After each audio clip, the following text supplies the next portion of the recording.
从一路荆棘盼到天光，透过云的缝隙，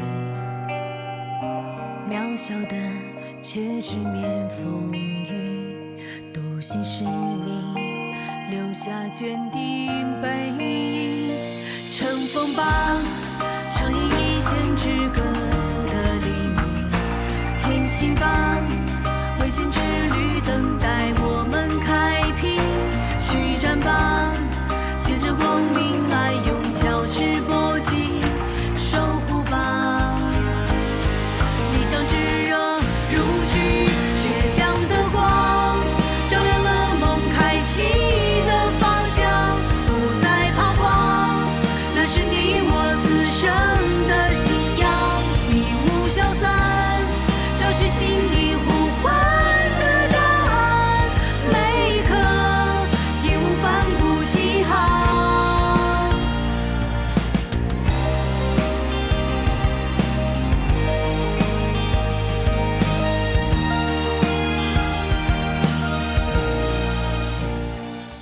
同样的酒店房间，更便宜的价格，不怕比价的同城旅行邀你收看高光时刻。时刻跟你保持10米的距离。我让金阳把车停在距离你不远的地方，他不离车，你一拿到东西，我们立刻上车撤离。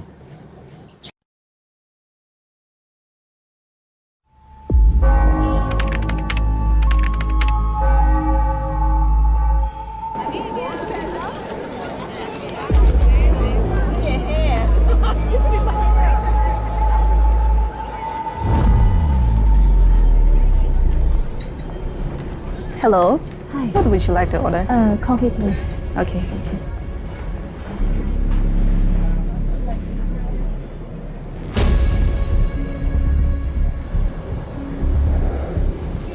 已经过电了，杜鹃是不是出事了？金阳那边我联系过了，该做的都做了，可能我们对事态低估了。我建议立刻回去，和老家取得联系。再等5分钟吧，等最后5分钟。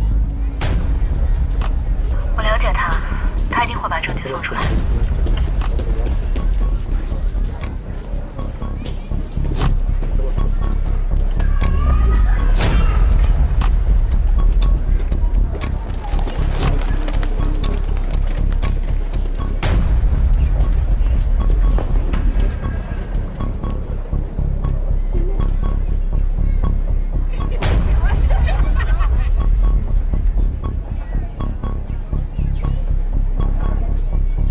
他来了，看到了，他身后有尾巴。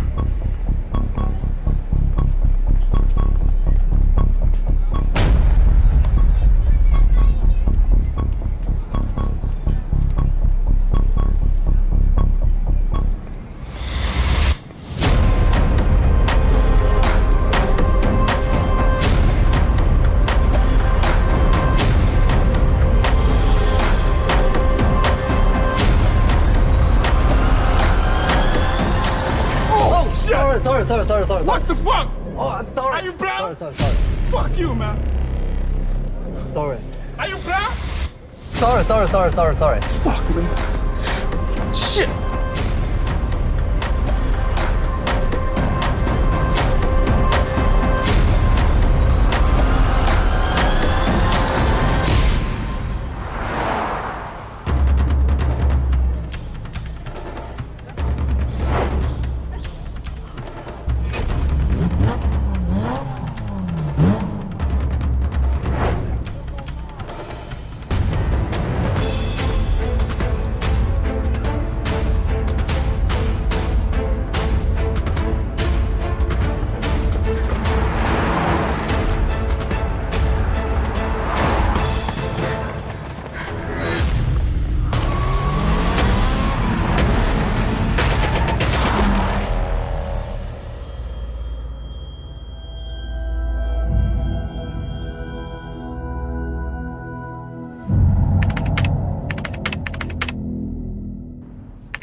进来。郭姐，哎，白姐也在啊，白姐好。好久不见了啊！是。永远这样风风火火的，这性子比我还急。哎，咱们这江城世家，浑身上下就透着一个字儿，散。谢谢白局。安妮啊，哎，叫你来呢是有一个重要的任务要分配给你。郭姐，您说。哎，坐下说，坐。白局，你也坐。好。白局他们市局啊，你坐。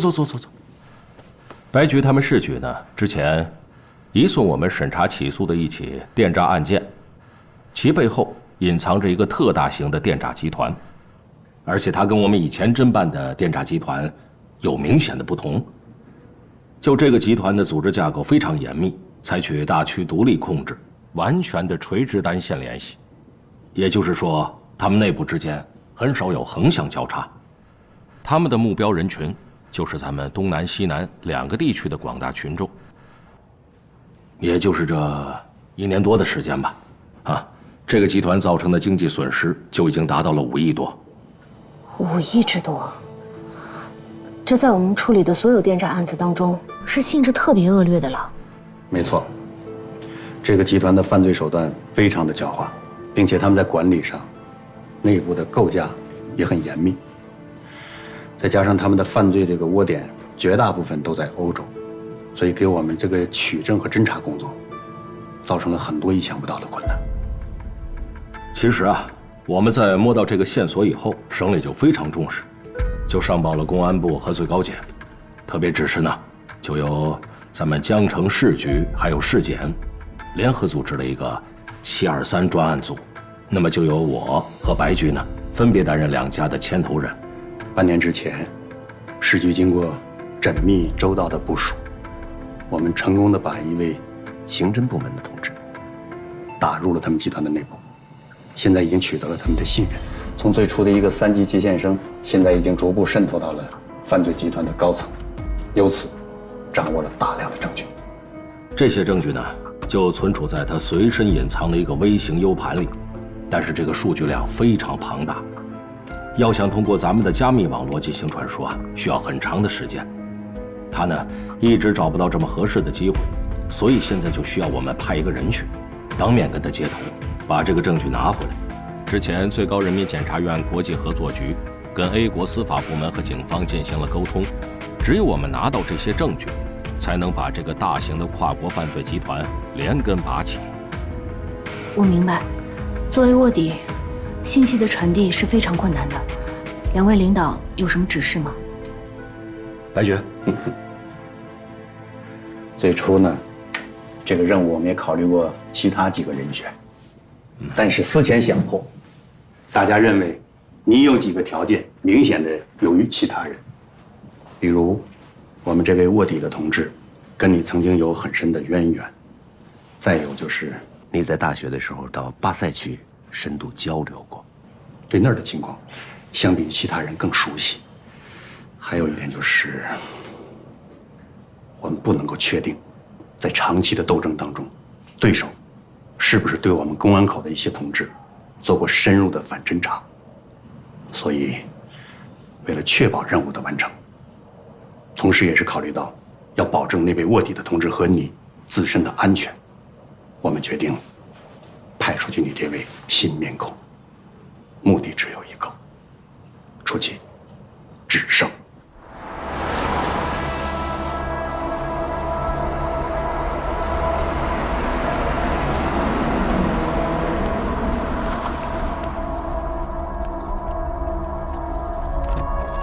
陈哥，你立刻通知一下，所有人马上停止手上工作，20分钟后会议室集合。陈哥，出什么状况了？这么着急？上面让全体保持静默，从此刻开始不准外出。这事儿只能我俩知道，明白吗？放心吧。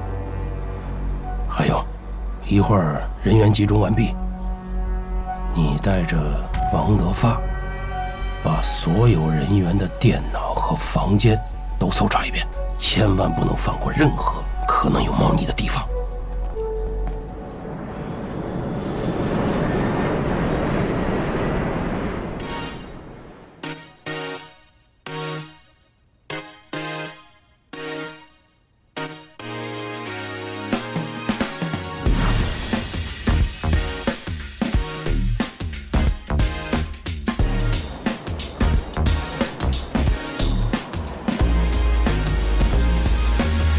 老家来的吧？我是金阳，中江省驻 A 国联络专员。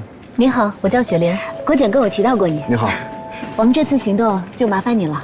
这是我的同事山茶。啊，你好，你好，我是山茶，给您添麻烦了。一家人不说两家话，郭检特别交代过了，你们这次任务很重要，让我务必做好保障工作。走吧，咱们边走边说。行。首先呢，是要跟他们打招呼，要怀着一颗感恩的心，饱含真情。你好，张大哥是吧？我是小王，公司周年庆活动给您免费邮寄会员杂志，还是寄到您之前那个地址可以吧？那老师，要是我们第一步问是不是张大哥的时候，他说不是，那我们怎么办嘛？你是不是搞怪？是不是找事儿啊你啊？啊？你不会随机应变的？到底是你在骗别人，还是别人在骗你？你能不能学会？告诉我能不能学会？你要学不会，我就把你扔到海里去喂鱼吃。是谁允许你把人扔进海里的？哎呦，天大姐听来了，是你扔还是我扔？天大姐，我就太着急了，我这帮人太笨了，最基本的剧本话术单1个礼拜了他都不熟悉呀，这样子他怎么上岗啊？那是你的事儿，我找你来就是教他们话术的，不是让你来当打手的。2天后验收，如果还不过关，我会找别人教他们。到时候，是不是你被扔进海里，那可就不好说了。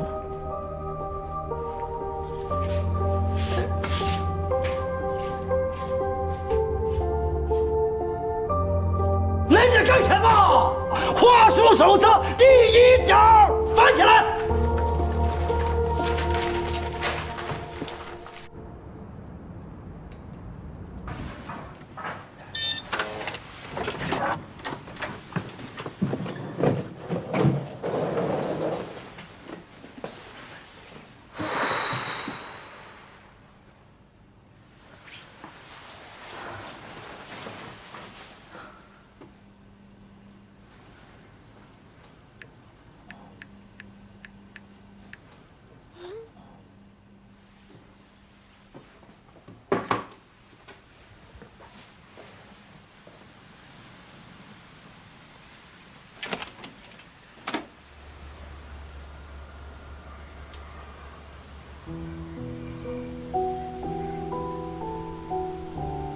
像我刚才说的，他涉嫌不作为的故意杀人，那是针对在很容易就能完成职责的情况下，却选择见死不救的情形。比如说，他在街上巡逻，看见有人被车撞了，奄奄一息，普通群众见死不救，最多可以说是不道德的。但是黑猫警长相对于普通群众，他有着特殊的救助义务。如果任由受害者流血而亡，那就是犯罪了。啊，好了啊，黑猫警长的事儿啊，今天就到这儿了。你们的大师姐下午还有事，让我们用掌声表示感谢。刚才那位同学，你要说什么？师姐，我想问一下，你的那个发卡是在哪儿买的？好漂亮！下次见面的时候，我送你一个。好的，谢谢师姐。师姐，你那边一切都顺利吗？就1个小时时间，每个屋子给我查清楚了，听见了吗？好，知道了。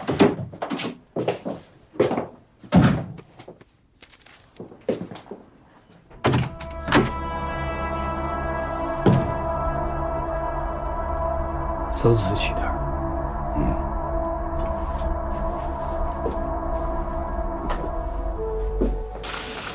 婉儿师姐最后一次跟家里联系，约定好8月24号下午3点，就是明天，会在这里跟大家见面。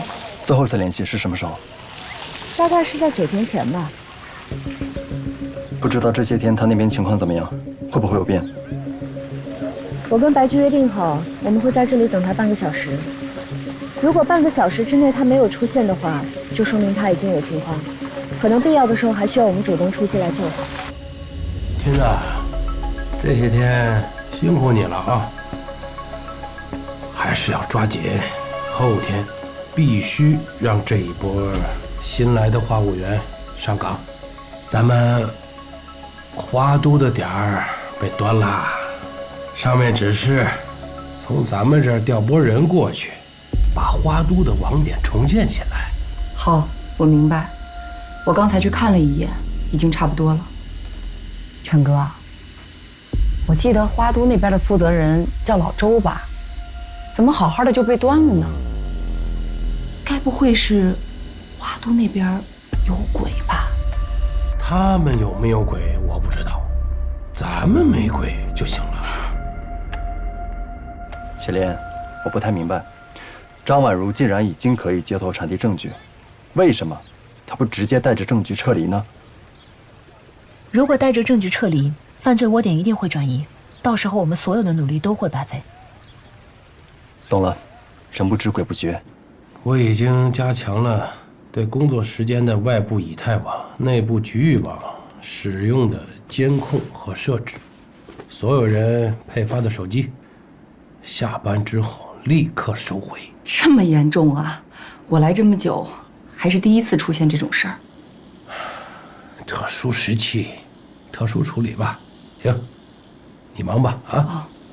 哦，对了，全哥，按照惯例，明天就轮到我盯着老陈他们去采购下半个月的食材，您看还正常去吗？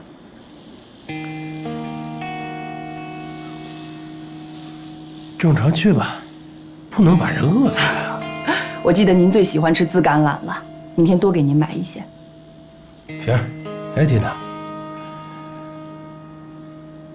我记得，哎，你是说过，当时是在国内，是做医疗器材的，对吧？说白了，就是给各大医院卖药卖器材的，跟房产中介差不多。哦，你一直在上海？在北京先当了2年北漂，然后去了上海做了2年，再然后就到咱们这儿了。您是有什么事儿需要我办吗？哦，没什么，我随便问问。主要是我有个亲戚在上海，经常生病，这个身体不好，今后还得麻烦你帮我找个好医院啊。行，您有需要随时跟我说。那您先忙，我不打扰了。嗯。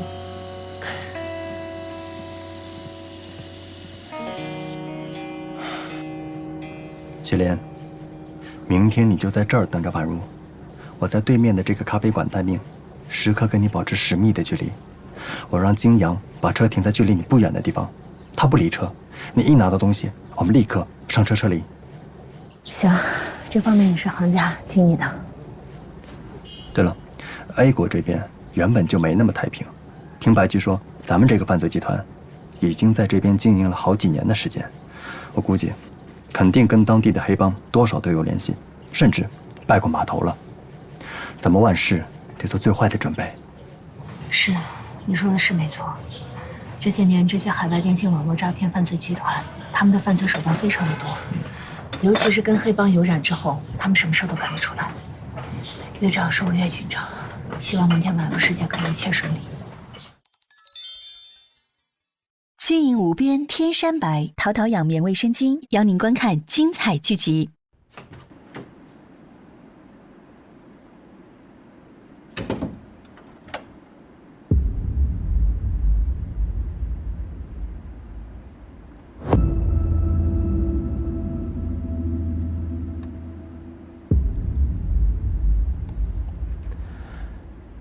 好了，您说。我开了个大会，把消息透露出去了，看他们的反应也都还算正常。明天吧，我会突然宣布封锁大门，只许进，不准出。到时候看谁连1天都憋不住，非要出去的话，这人肯定有嫌疑。您放心。即便是他们知道是我设的局，还往里钻，那肯定有问题。但是，我还不能确定他们俩之中究竟是谁。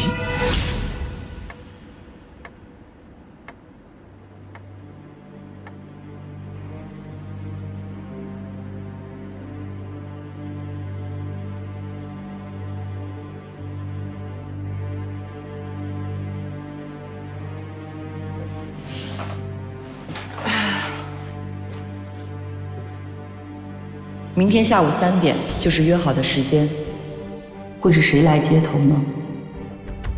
现在这里头发生了巨变，李全的警觉和突然安排，外头老家来的人知道吗？现在顾不上这么多了，必须去正常接头。如果一切顺利，应该老家的人很快就会端掉这个窝点吧。过了明天，一切都快结束了。花都的事情，他们应该不知道是我曾经传递过消息吧？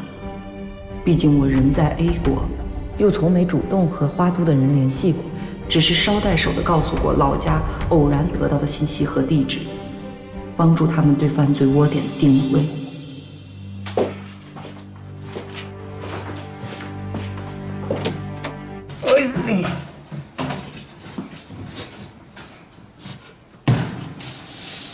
陈叔，哎，缇娜姐，您怎么来了？我都跟您说了多少次了，别老叫我缇娜姐，您这岁数都快赶上我爹了。您是我们的领导，就得叫您缇娜姐呀。行，那就按照您的习惯来，随意点。哎，这还没到饭点，您过来有事吗？哦，随便帮我拿点吃的，我去喂喂那个不听话的小猫。哎，得嘞，我给您准备。哎呀，缇娜姐啊，你看，您这个人呐，真是心肠好。顺带手的事儿，这天凉了，小猫也没地方去，它能跑到咱们院子里来也是缘分。是我不能看着它死。对了，陈叔，明天还是咱俩一起采买吧？行啊，没问题啊。嗨，我平时出门啊，左右都有人看着，您看着比别人看着还舒服点。只是走个过场而已。是，我知道您也是好人。这猫，当初也是您放进来的吧？哎，不，这我得解释。陈叔，您就放心吧，而且也没有人再往下面查了。哎，对了，陈叔，我记得您最喜欢搓麻了，要不这样，明天咱俩提前1小时出门，抓紧买菜，买完菜我送您去唐人街那个麻将馆玩个2小时。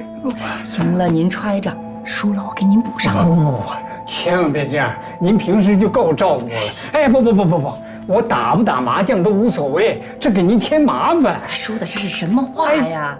大家都是中国人，在这鬼地方不容易，去玩玩，放松放松。哦，对了，你找个电话给家里打一个。您儿子不是在国内吗？是，你先拿着。缇娜姐，你让我，行，我什么都不说了，什么都不说了。什么都不用说了，我懂，都在这儿呢。哎，那行，那明天12点见。哎，明天见。哎呀，好人呐。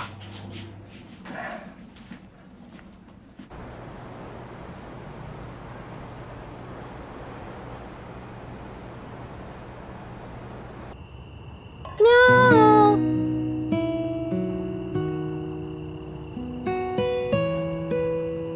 小白，喵，小白，快来，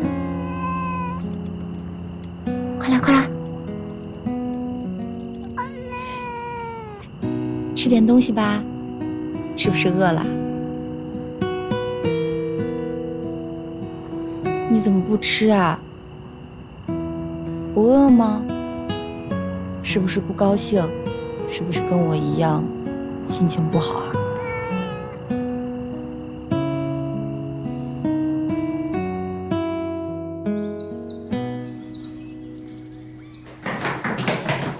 哎，小王，去准备一下车，待会儿出发。姐，全哥刚刚通知，任何人不能出去。为什么呀？怎么这么突然？我这是按照计划采买。不去的话，这一屋子的人吃什么喝什么呀？姐，这是全哥的意思，我也不好问啊。我看要不今儿就算了，别去了。不行，要不这样，你让老陈先上车，我去找一下全哥。行。真的啊？他要接见我？哪儿啊？圣欧拉利亚咖啡座。哦，那我几点钟？怎么给他接头？女士？哦不，没什么，我没觉得她是一个女人。啊，好，那我今天下午5点钟准时到啊。谁？全哥，我站在这儿多久了？怎么连你也把规矩给忘了？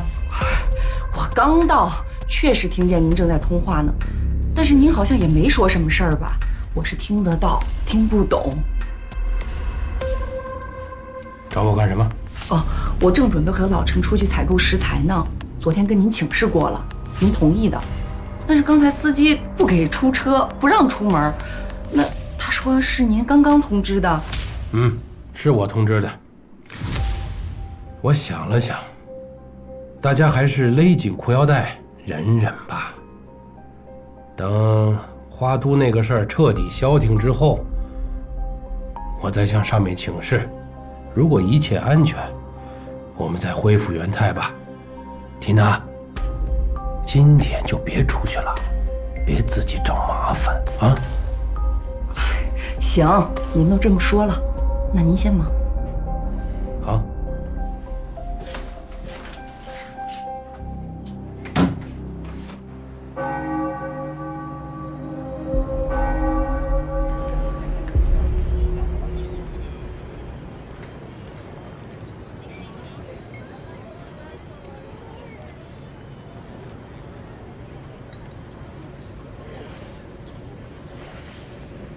喂，几位。小莲，你记住，一会儿接头时，无论发生任何情况，你都不要轻举妄动。我们的任务是拿到东西，顺利带回国。完毕。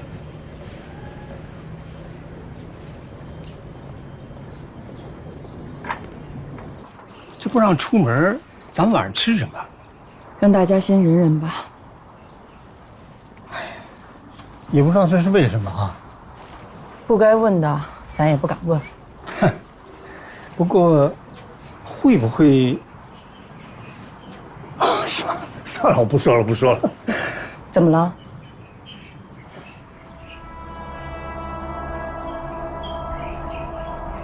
昨天我给全子送餐，我听他跟强子说，提到一个人的名字。谁啊？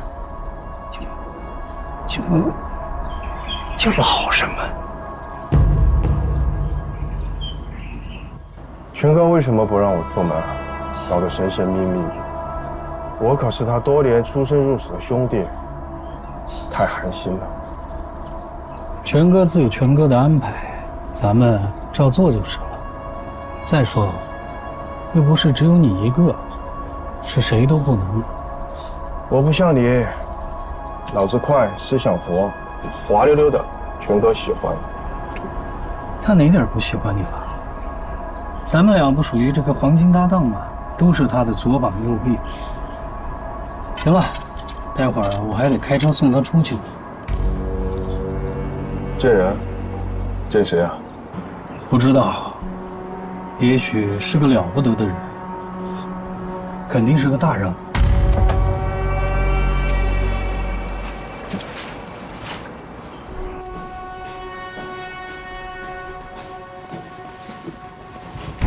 全哥，话我已经带到了，但我觉得肯定不是他。但愿吧，我也不相信是他。可他和缇娜最可疑了。哎呀，毕竟能外出采买的只有他和缇娜。今天突然不让出门，应该是要和接见李全的那个女人有关。她就是老陈说的那个人吗？他们5点见面，李全应该会在4点出门。这对我来说是个机会。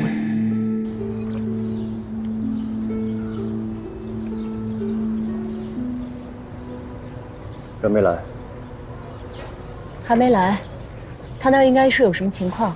按照现在的情况，他应该是很被动，没有办法跟我们取得联系。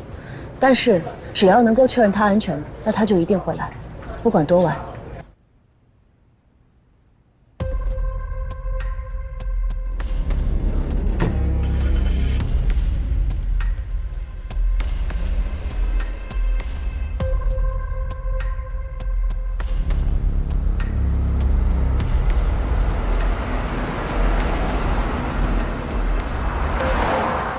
金钱每一个人对金钱都有兴趣，对不对？大家对金钱都有兴趣。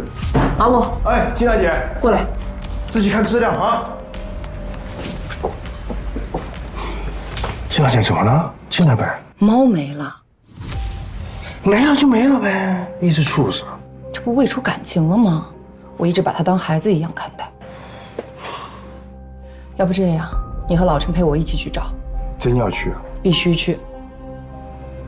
那行，你呢带着老陈去，我守家，我带他们学习，这是全哥交给我的任务啊。那行，先捞我。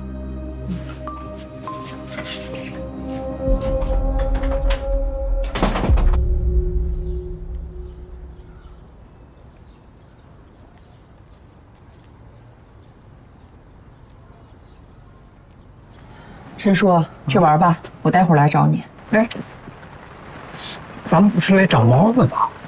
找也找过了，我看是没戏了。全哥也不让咱们采购食材，既然出来了，就放松一下，别把自己绷那么紧。这样，我去找个洗脚店让他讲，顺便帮全哥买点他最喜欢吃的自甘奶。行，丁大姐，那你忙你的，甭管我啊。好好玩，哎，待会儿见。好。哎，丁大姐，怎么了？没事，你路上小心点啊。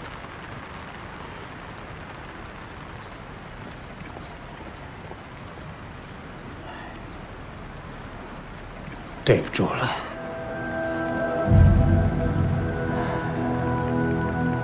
啊，哥，是我。喂，全哥，听娜跟老陈已经分开了，根本没有继续找猫。说是什么找个地儿安脚，叫老陈在外面等他。要我说，就直接绑回来不就得了吗？果然是他。你动动脑子好不好？咱们要的是他手上的东西。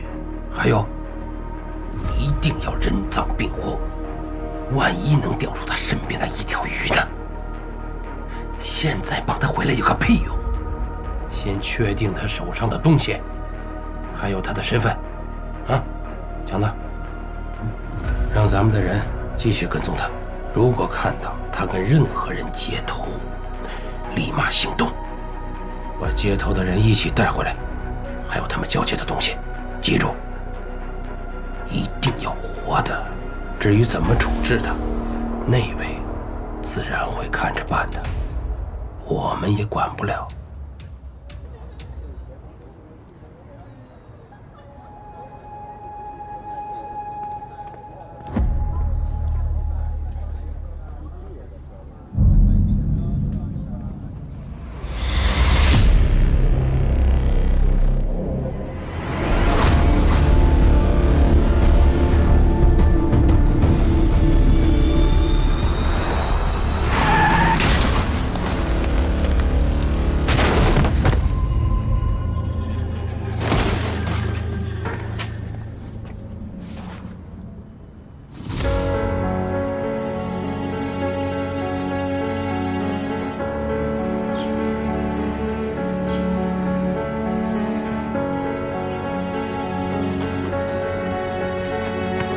雪莲，别说动。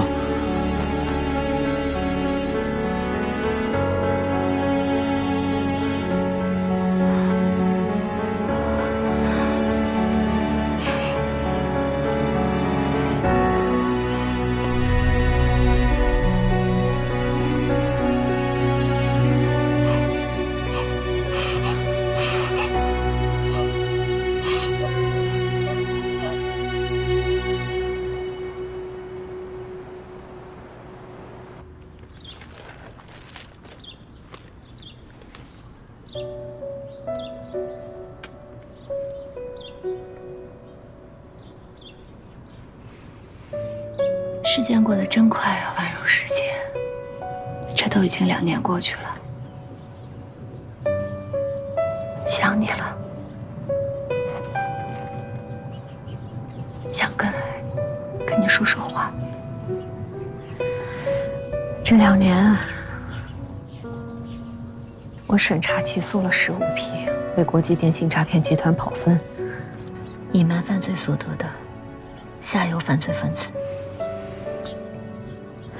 梳理了20多个省电信诈骗被害人资金的走向。每一天我都没闲着。我们已经掌握了大量的信息，不久的将来，你就会看到真相，你也就可以瞑目了。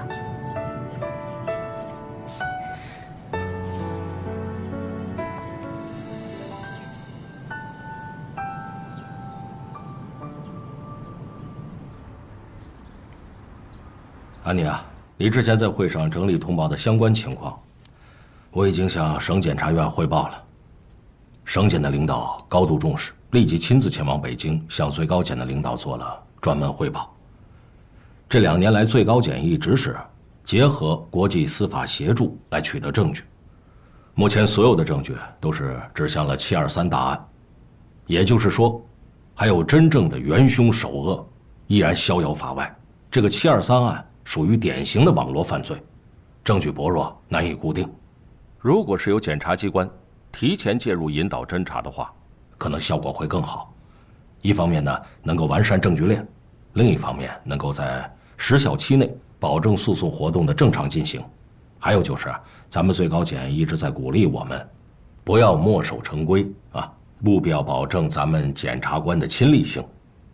综上所述呢，这个最高检还有这个公安部啊，经过论证和慎重考虑，就决定从今天开始重启723专案组，继续侦查，锁定证据，务必把这个幕后的真正元凶和所有骨干成员一起抓获。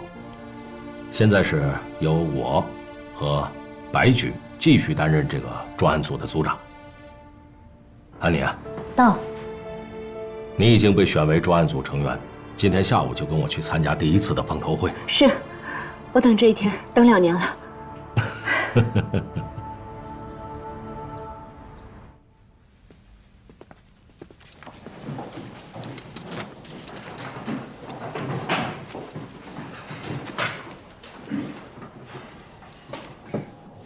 好，同志们，开会。大家都知道，2年前我们失去了一位非常可敬、可亲的战友。今天是张满如同志牺牲2周年的忌日，在这个特别的日子里，我们公检2家召开一个联席会议。当年，张满如同志在拿到了 A 国723犯罪集团的犯罪证据之后，主动要求同家里取得联系。但是当时我们并不清楚，其实723这个犯罪集团，他们已经有所察觉，他们感觉到了我们可能有人已经渗透到了他们内部，只是不清楚这个人是谁。在这种情况下，张满如同志果断地做出了一个决定，宁可牺牲自己，也要坚决把证据送出来，因为他清楚，我们只有拿到确凿的证据，才可以要求 A 国警方对我们的抓捕行动给予全力的支持。我没能带他回来。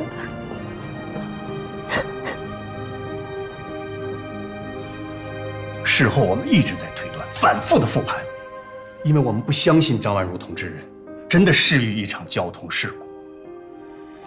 但是同志们，我们没有证据，况且案发地点在国外。当时巴塞的法院已经对肇事司机保罗以酒后驾驶、过失杀人的罪名进行了判决。也就是说呀，这个保罗假借酒驾，完美的逃过了涉嫌谋杀的指控，但我们始终没有放弃对真相的追求。可是碍于在异国他乡啊，而且 A 国的情况也比较特殊，他们的司法体系非常复杂。如果我们不能够提供强大的证据，他们很难为这起所谓的意外更多的花心思。然而，天网恢恢，疏而不漏。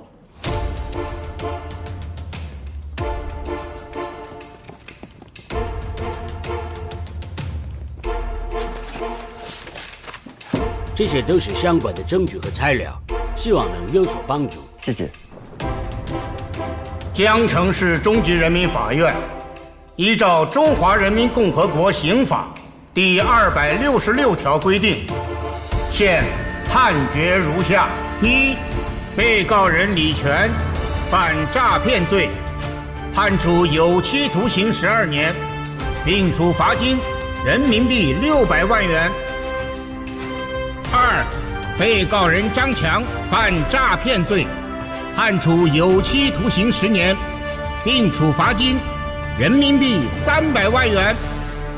安妮同志带着一支优秀的团队，他们经过了2年多的不懈努力，终于在这个浩如烟海的卷宗当中，和那个各种繁复的信息中，梳理出了一条极为有价值的线索，就是后来被引渡回国的这个李全，曾经在案发期间，向司机保罗私人的账户上转入过5万块钱的欧元。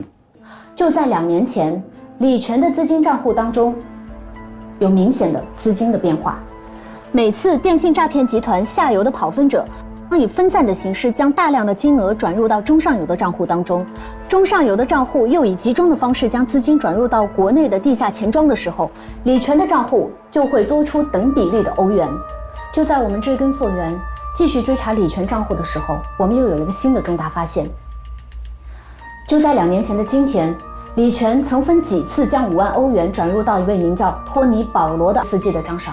这条线索进一步的证明了我们最初的判断，那么就是说，李全极有可能是买凶雇佣司机保罗，以酒驾来掩人耳目，对张曼如同志进行了蓄意谋害。据此，安妮同志对李全进行了突击审问，在铁证面前，李全最终是供认不讳。但是我们检察院的同志并没有就此鸣锣收兵，而是又重新对所有723案件服刑犯人进行了突击审讯，并且从中又审理出了一个极为重要的线索，那就是李全并不是 A 国723犯罪集团的最高领导者，他的最高头目另有其人。我隐瞒你们，只有一个人的名字。什么名字？老黑。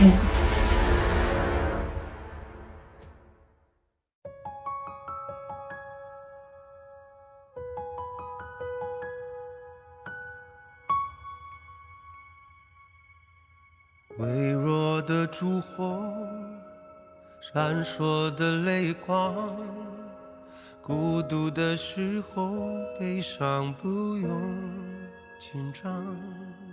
如果失去方向，最怕去幻想，再远也不过是远方。淡水很失落，落下都冷了，这是一段被人遗忘的时光。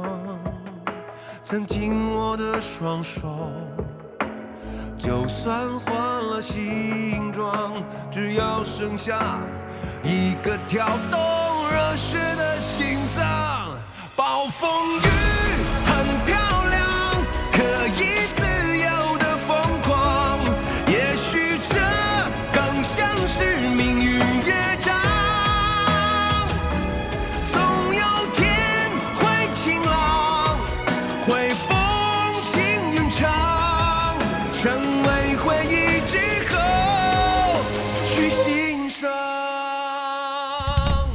淡水很失落，落下都冷了，这是一段被人遗忘的时光。